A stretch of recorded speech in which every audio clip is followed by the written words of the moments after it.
Hi guys, welcome back. Today I am talking with Jenna Voris, author of Every Time You Hear That Song. Yes. Hi. Hi, thank you for having me. Of course. How are you? I am good. I was just saying that I am on nearing the end of my first week of book tour, so I feel like a little bit frazzled. I've been on so many planes this week, but it's been so exciting. That's so exciting. How's it going? It's been really good. I'm about to have my third event next Monday. So I did Nashville. Nashville actually got rained out. My launch in Nashville actually got rained out. So we did like an Instagram live in the Airbnb, which was so much fun actually. So then I kind of had my first live event in St. Louis at the Novel Neighbor. So it was amazing. Oh, nice. I'm glad it's going well. Do you want to give people who are watching a little summary of what the book is about? Yeah. So every time you hear that song is a queer YA contemporary coming of age book about a teenage journalist who is a huge fan of this country music idol, Declan Castle.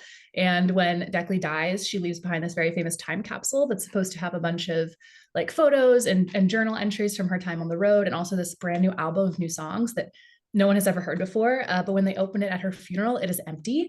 So Darren and her very cute coworker Kendall set off on a quest across the South to try to find the missing album. Oh, it's so much fun. It's very, I like it because it blends a lot of genres because you have like queer romance, road trips, like Mhm. very cool like quests almost. I love it. It's amazing. Yeah, I feel like you can tell that I really love National Treasure because that's kind of where I wanted to draw the inspiration from. National Treasure is amazing. I Underrated. can totally see it. Where did the idea come from? Speaking of, having National Treasure as like a reference. Yeah, my friend Chelsea is a huge fan of Dolly Parton. And one time we were just talking and they were telling me about how Dolly has this dream box that is only going to be open on her 100th birthday. And there's a song in there that no one's ever heard. And I was like, that is so cool. That is so fun. So What if cool. we open it and it's empty? There's like all this buildup and then there's nothing there. And then someone has to like try to find Dolly's missing song and it's like a quest. And they were like, that's not how the real world works. And I was like, but it could work in a book. In a So book. that's just where we ended up. That's really cool. Also, I didn't know that Dolly did that. That's so cool. I know, it's so cool. It's so dramatic. I love it. Oh, wow, I love that. Oh, now I want to know what's in it. Right? Same. One question I always have is Mhm. I noticed it's very split with authors, either basing their characters on like friends or families, or just entirely coming up with them on their own.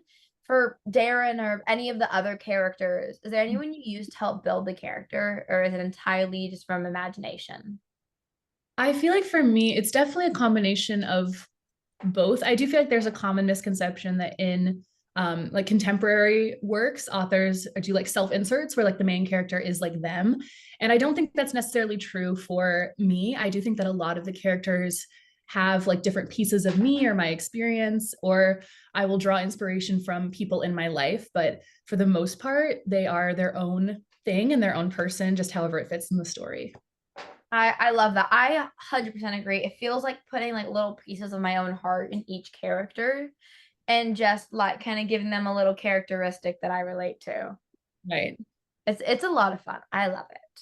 I Um, agree. It's super fun. speaking of characters, Mhm. I loved Darren and Kendall so much. They were so much fun, and I mean, as so many people do, I love a good friends to lovers trope. But Mhm. I gotta say, I really fell in love with Declan and McKinley.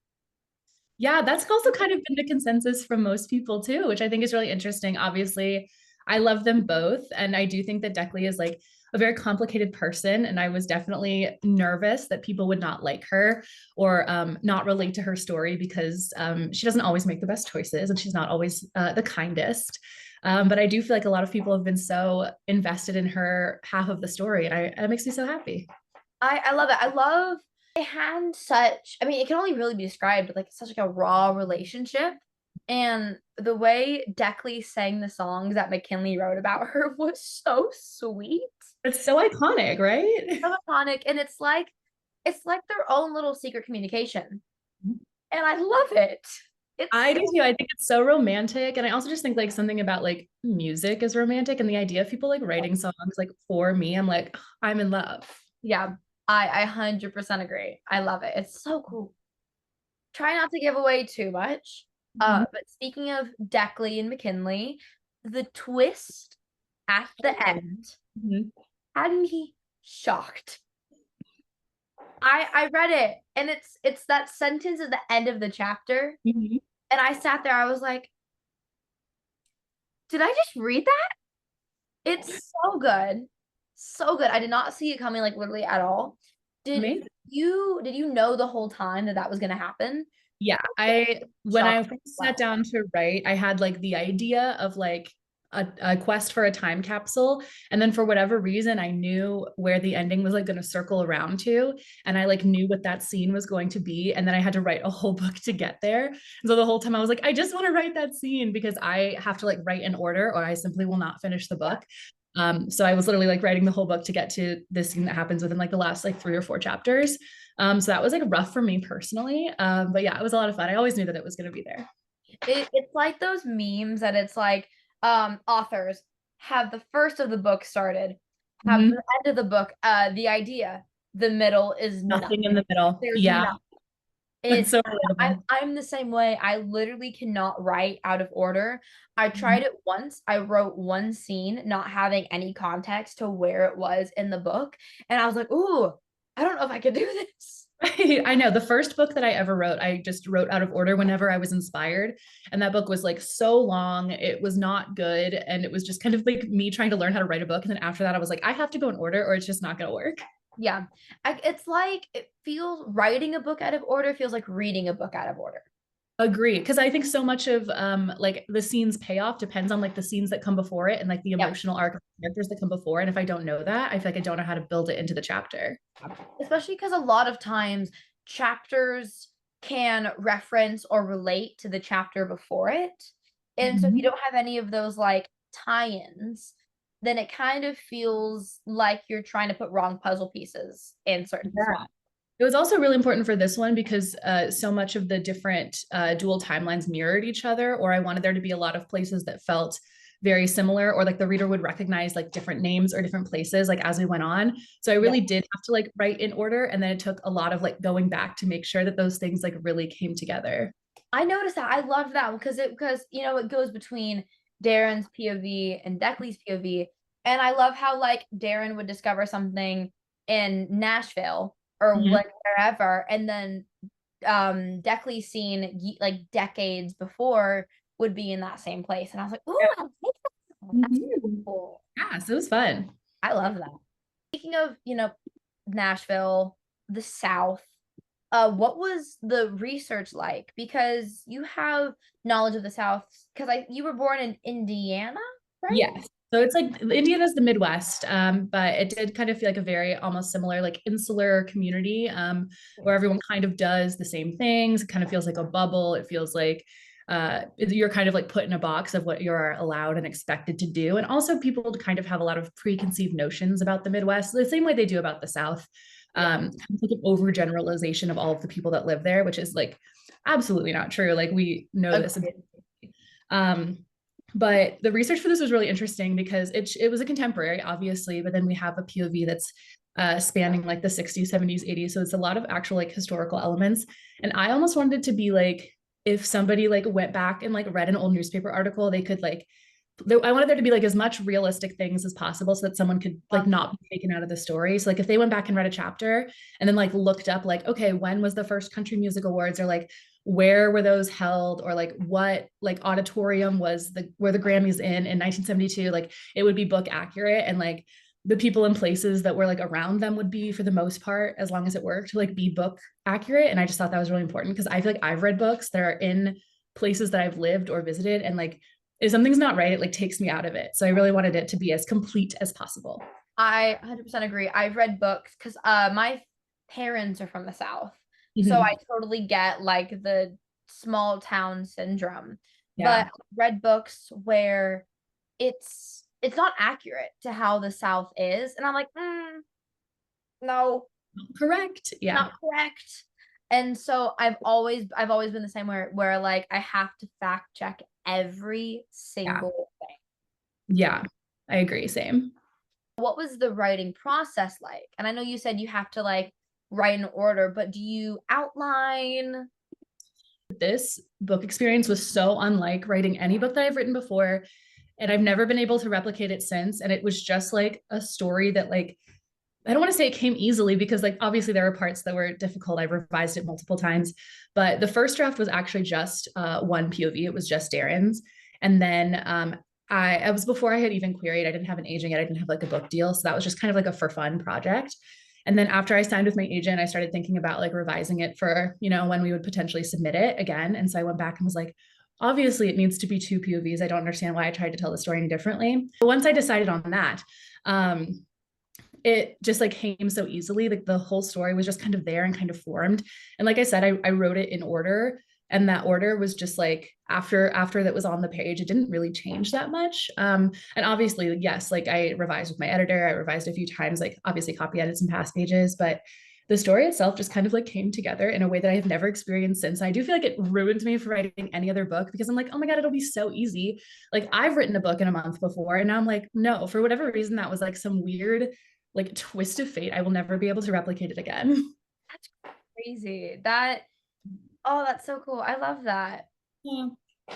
Fun. I that's interesting though that Deckley's POV wasn't there because I couldn't imagine it without having Deckley's POV. No, me either. And it was like everything we learned about Deckley was like either Darren like recounting things that she had seen or like through newspaper articles or like, yeah, just like old like interviews and stuff like that. And then I realized by the time we got to the end, we like didn't know Deckley as a character enough to like have the emotional significance that we needed for the ending or to like understand what she meant to people. So Mhm. I was like, obviously it needed to be two POVs from the beginning. And yeah, you're right. I can't imagine it any other way. I feel like having Deckley's POV really added to the twist at the end because it showed the importance of the reason behind it.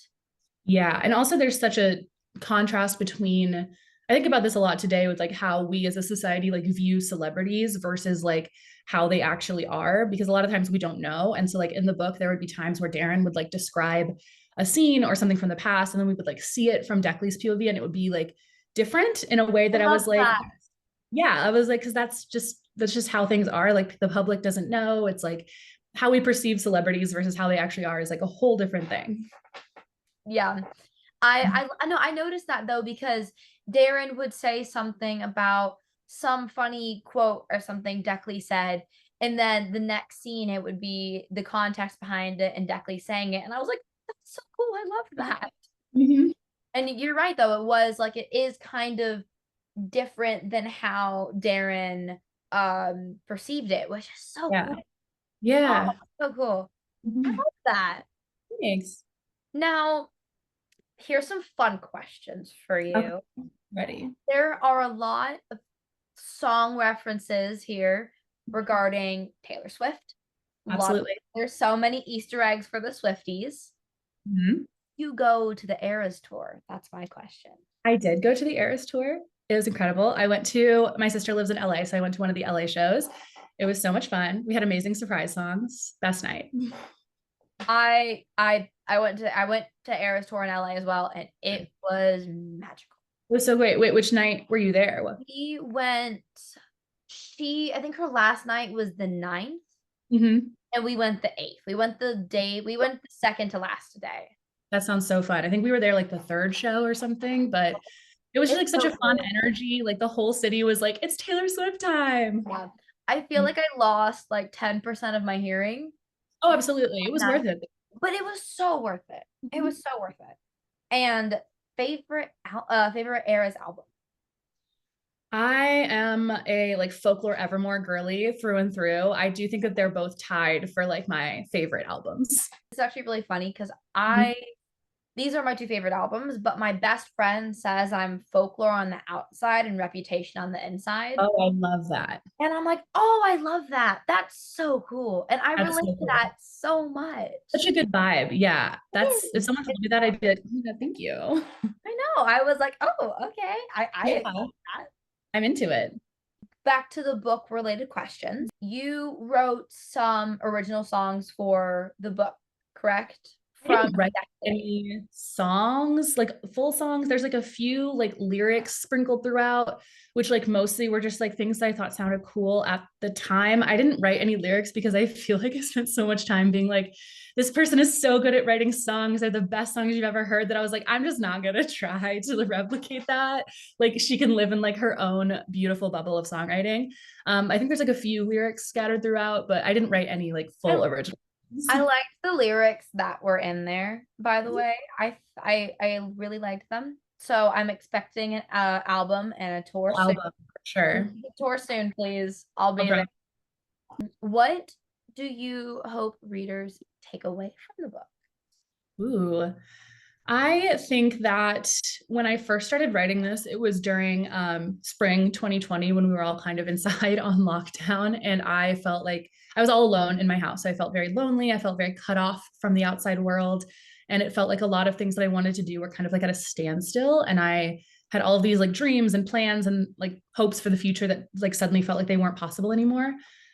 So at the beginning, I felt like this book was just kind of like all of the things that I wanted, like poured into a book where like characters could actually like go out there and experience them because I couldn't. So I hope that if there are any like readers that happen to read this and they either feel trapped like in their town or in their career or just kind of like feel stuck or feel like all of the things that they want are like a little bit out of reach, I hope that they feel like seen and heard and that like that thing is still possible for them. I definitely see that in this book. It felt like a book that would give you a hug, if that makes any sense. Yeah, And I love that. And I totally took what you said away from the book, definitely. but I'm glad. And I think everyone needs a little bit of that, especially after COVID, where like you said, like you're feeling like lonely and like cut off. So I think those books are so important now because it shows community.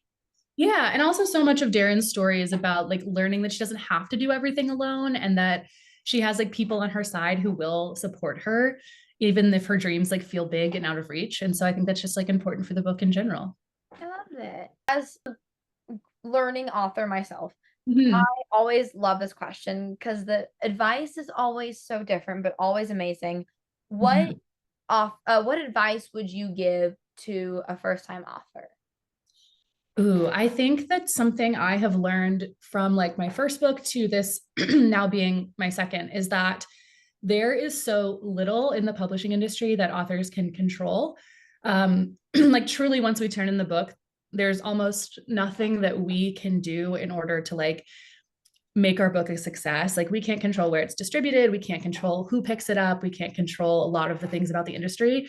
So if you are writing a book like with that in mind and you are thinking that you can control every aspect of the publishing industry and thinking that all of that is on you, I think you're going to have a really hard experience. I think the only thing that you can really control is the writing and like reminding yourself why you wanted to do this in the first place and like reminding yourself why you fell in love with writing and like what it does for you personally outside of like the perceived success of the like career of publishing. I think focusing on the craft of writing is going to bring you so much further than trying to control any element of the publishing industry.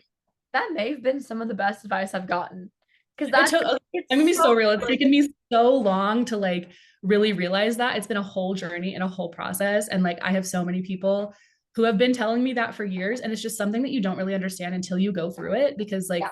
you can read about what it's like to publish a book and people can tell you about their experience, but everyone is different and you truly don't understand what it's like until it happens to you. So I'm so excited for your book though. Like congratulations on your book deal. I'm so excited to read it. Oh, thank you. I'm so excited. I can't wait. We're doing editing right now. Amazing. I I have a relate lot of I relate to the control part so much because for editing you have to be so open. yeah, you have to like not take it Yeah. personally and you just have to be like, we're all in this together to make our book the best that it can be. It's definitely a learning curve to get over is like these notes for the book is in it's constructive criticism. Mhm. It's definitely something that you have to learn. So I Yeah. your advice Especially is perfect timing.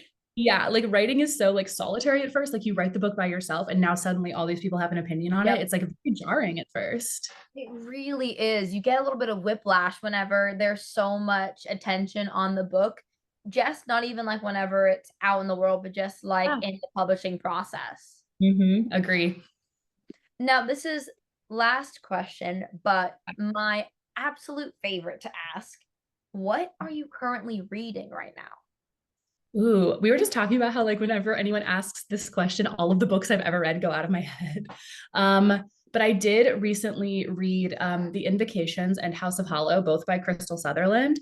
I'm not really like a horror Oh, girly, and I I've love heard House that of they're like Hollow. so. I've always heard that they're amazing, but I'm not like a horror girl. But I guess for whatever reason, I was just in a silly goofy mood. I picked up the latest one, which is The Invocations, and I was like, I immediately need all of this injected into my veins. Read them both in like 2 days. It was incredible. Oh, that's so cool. I love House of Hollow It's so good. so much. It's such a good book. I And I know. was like, how is this your debut? This is disgusting. I love it. Oh, that's yeah, that's true. It's a beautiful book to debut, Okay. honestly. Well, that's all the questions I have. It Wow. That's fun. Thank you so much again for having me. Of course. Thank you so much for being here. I had a lot of fun. Amazing. Thank you.